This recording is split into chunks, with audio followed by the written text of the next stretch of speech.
Covenant. So I said it was the third year of the seminary's existence, so there were only a dozen students or so.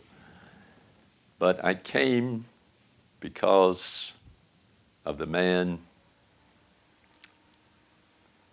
whose library we dedicated on Tuesday, Dr. G. Allen Fleece, who became my father-in-law eventually. Dr. Fleece was the president of what was called Columbia Bible College, Presbyterian minister, and he was a good friend of Dr. Rayburn's. So Dr. Fleece was invited by Dr. Rayburn the second year of the seminary's history to come out here to St. Louis and give lectures in Bible, which he did.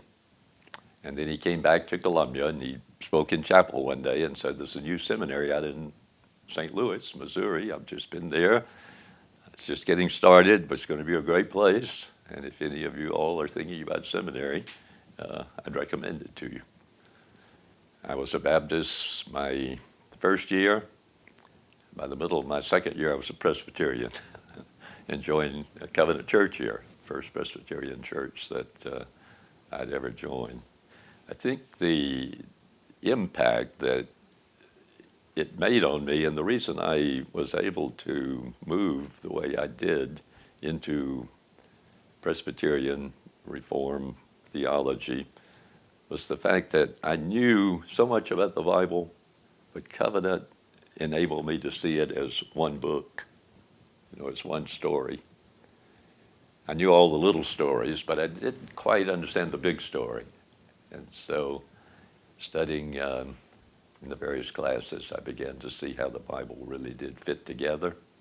And I love that, and I've always loved that about Reformed theology and about Covenant Seminary, because I think that's what we do. We emphasize the big story and show how the little stories, all the diverse parts of the Bible, tend to reflect that big story and to lead us on from creation to consummation.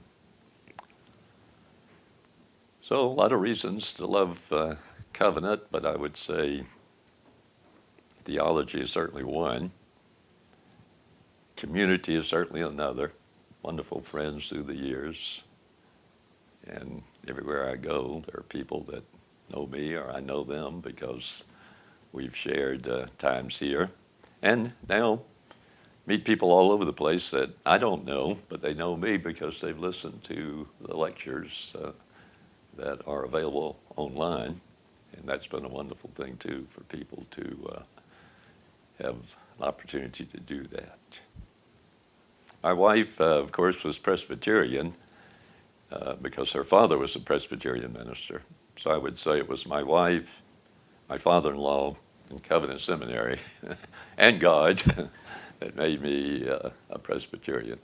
And sometimes thinks that I kind of overdid it, that I was more of a Presbyterian than I needed to be.